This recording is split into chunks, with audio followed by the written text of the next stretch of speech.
has been all too common for me to hear about a Costa Rican love story or see a Costa Rican heartbreak. Hey guys, welcome back to the channel. I hope you're all doing super well.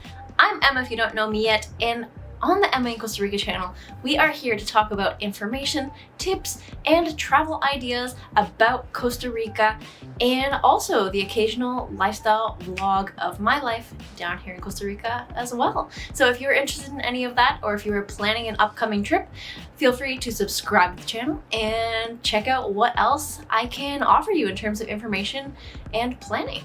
Today we are talking about love. Valentine's Day is coming up, and what better time to be talking about this kind of stuff? So we are talking about today dating in Costa Rica. What is it like? Is it a good idea? I mean, you know, it's a country. Is it a good idea or not is kind of a silly thing to say. All right, let's jump into it. So you met the perfect person while you were in Costa Rica on vacation, and you are ready to change your life for them. And I mean, what better place to do that for, you know?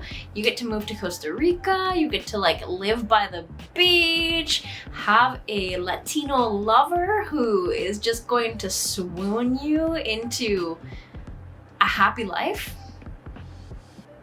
I know many girls who have thought of that.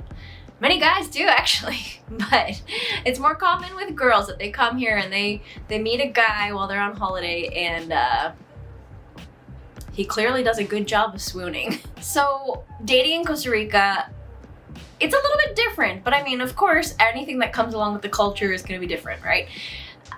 It depends on where you are. Obviously more in like the city, it's going to be more of what most North American people would be used to in terms of dating, but it is a little bit different still. And then closer out to the beach, it's a totally different style. Like, I personally have never been on a proper date where I go out for dinner and I get wined and dined and all that romantic stuff. It just doesn't happen. It's more like you go and hang out at the beach, you do more ordinary things, like, and you just spend time with that person, which is more or less more important than actually being treated to a nice dinner. But yeah, in terms of like actually going on dates, it's not quite the same. Of course, this is gonna depend on person to person as well, but yeah, don't expect to like be going out to nice dinners all the time.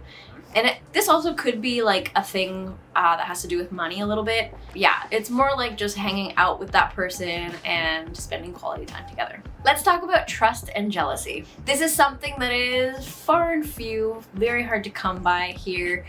And I'm not really sure why. It might have to do something with the culture in terms of like, you know, men are a little bit more protective of what's theirs, and you know, it's a little bit, I don't know how to say this in a nice way, but it's a little bit old school in terms of, you know, like the man has his girl and that's his girl, and don't talk to her, don't look at her. That's kind of like his property in a really, really barbaric way of saying it. But yeah, jealousy is pretty rough here.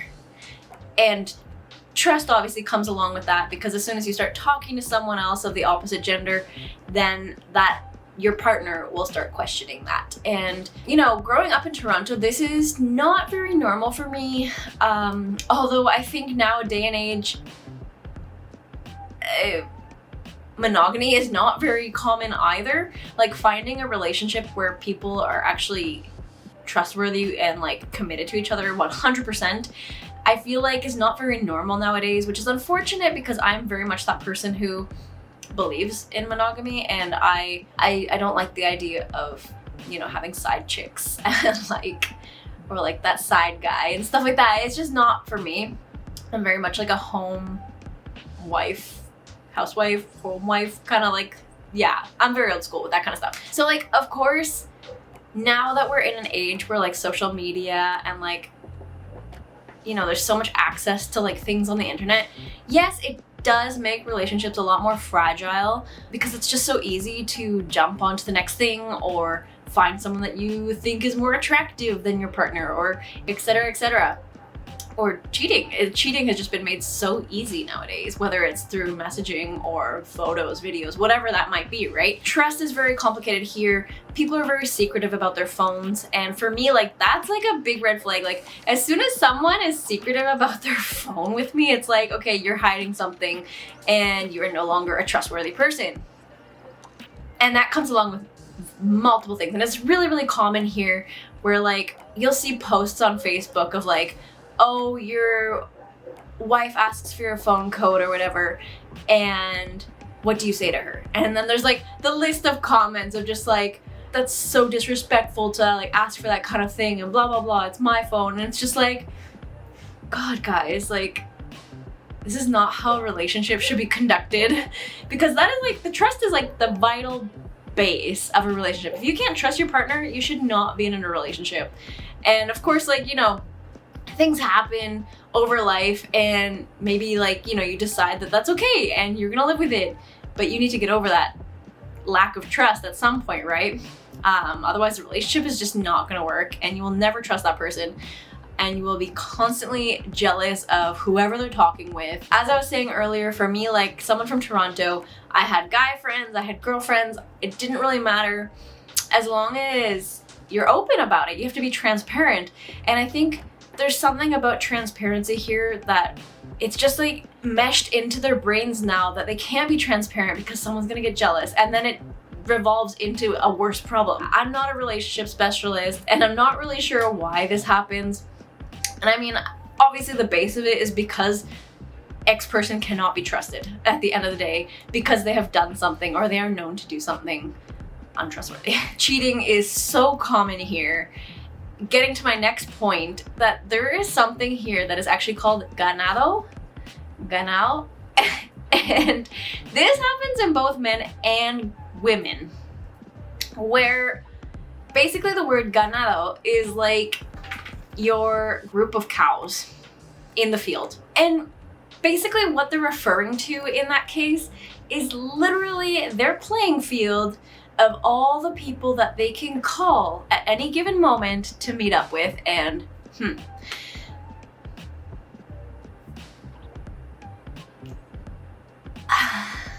I think, like, okay, being honest, it's probably a lot of guys' dreams. Or a lot of people in general, like, always just have your backup. But that is no way to start a relationship. For me, this was all very new. Yeah, I've been in relationships that with people who could not be trusted, and they fell through completely, you know, after you realize that that person is no longer trustworthy.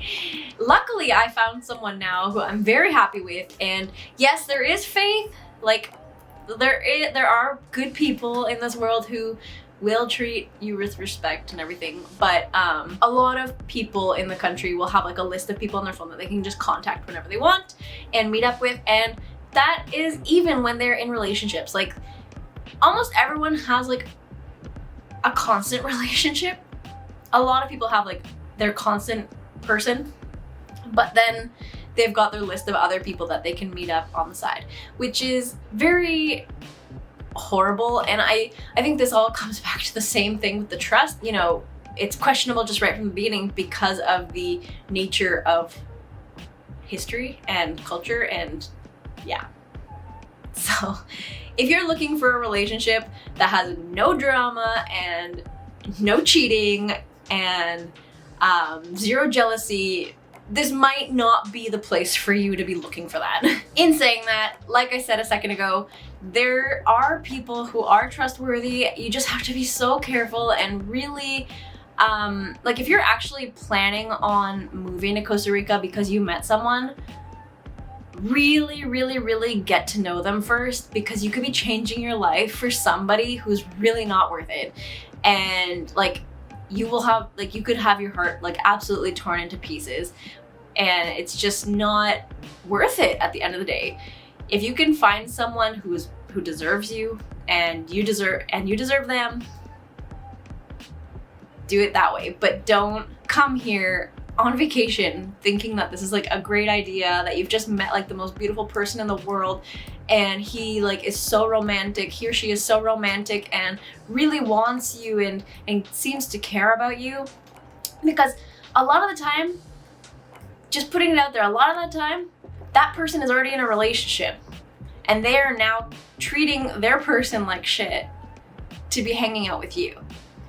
So you are now being put into a situation where you are like breaking up families or like, you know, being a part of a really nasty thing at the end of the day. So just be very aware of that. I know a lot of people come here and they're in like vacation mode and half the time they don't even care.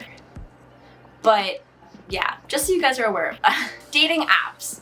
Yes, they exist. There's Tinder, Badoo. I'm pretty sure eHarmony is also another one. There's a few.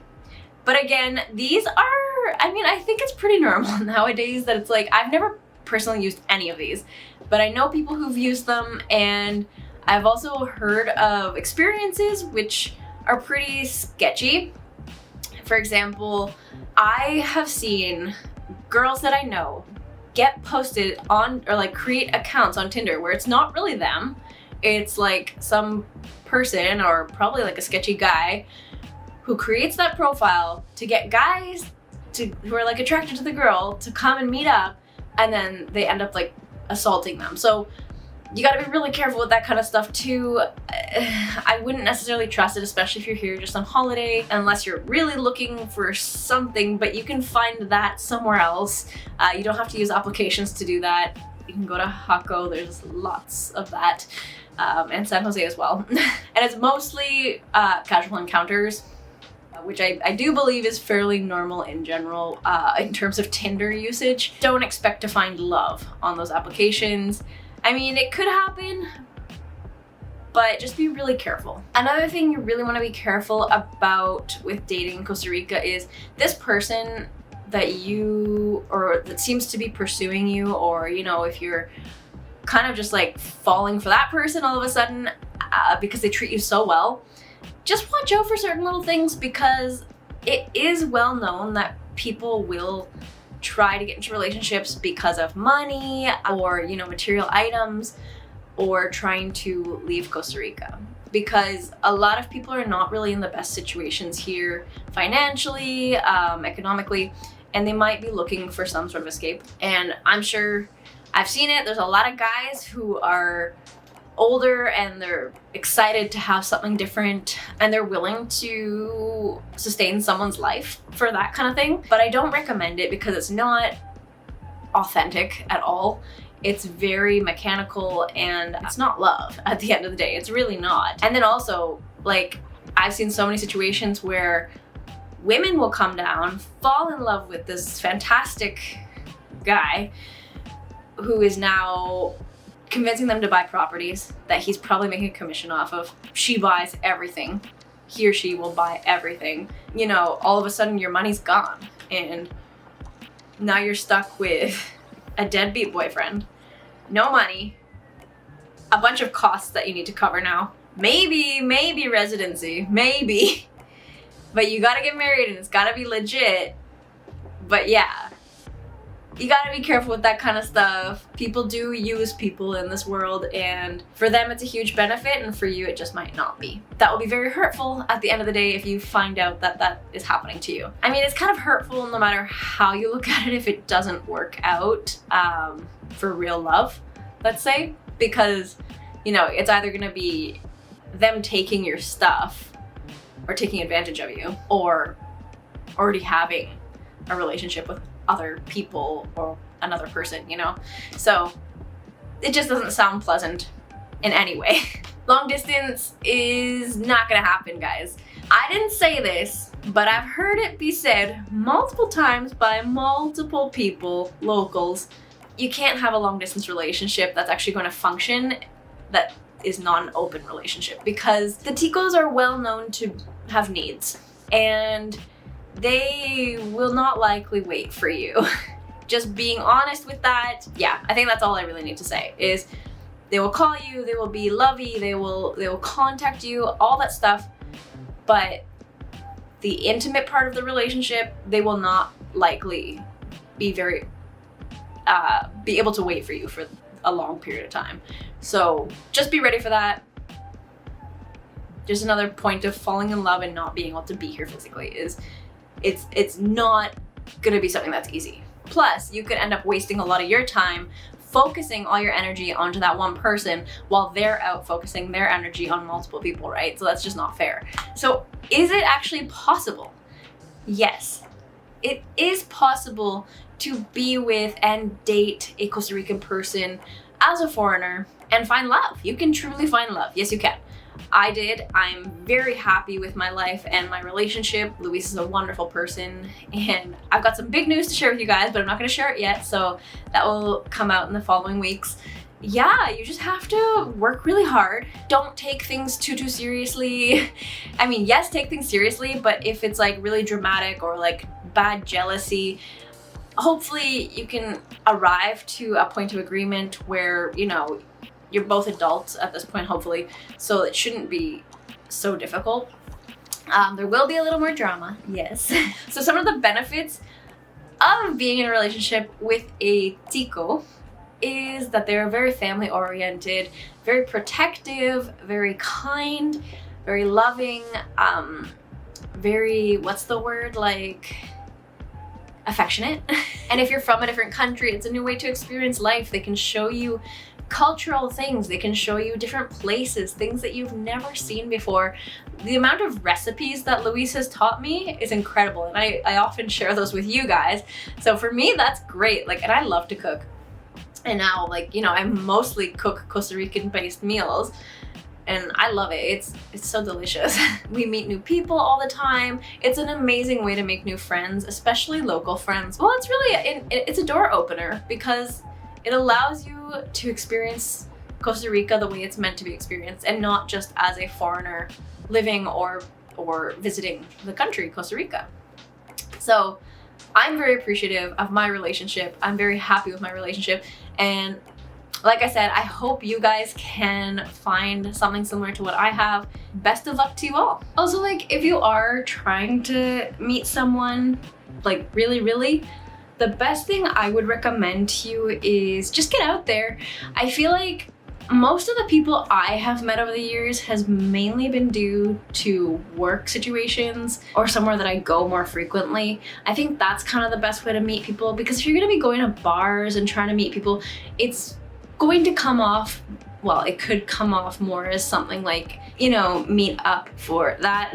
I mean, you know, it's possible. You can meet people in bars anywhere, but I definitely think you're more likely to meet someone in day-to-day life where you are doing something together. Yeah, because that's how I met Luis. I was on the catamaran all the time. He worked on the catamaran, so it just kind of worked out. And one day he's just asked me like, hey, what are you doing? And I was at the beach and I invited him to come hang out, and things played out from there. In my case, I prefer to meet people through like more natural ways, but that's not always possible. So sometimes you do have to get out there. And yes, bars can be a good place to meet people, but remember here, like bars, unless it's like a specifically like a sit down bar, that's great. But a lot of the more like nighttime bars are gonna have like really loud music, and yeah, they might not be the best place to meet people. But yeah, give it a try and see how it goes. Yeah, try to be as trustworthy as possible. Your actions are examples, right? So as long as you are very open with your stuff, they should be very open with your stuff. And don't take shit. Like, if you find out something is happening, or if you suspect something is happening, don't stand for it. Why would you settle for that? You're disrespecting yourself by doing that. Yeah, and that person is also disrespecting you too, so you shouldn't allow that to happen. I think there's a lot of really great people down here, and you just need to use your wits and your logic at times and your gut feeling, because I find that works really great, and you should be clear. But yeah, stay away from things like the applications because it's not really safe. Don't fall in love after meeting someone for the first time ever here in Costa Rica. Or, I mean, you can, but you know, do a little background research.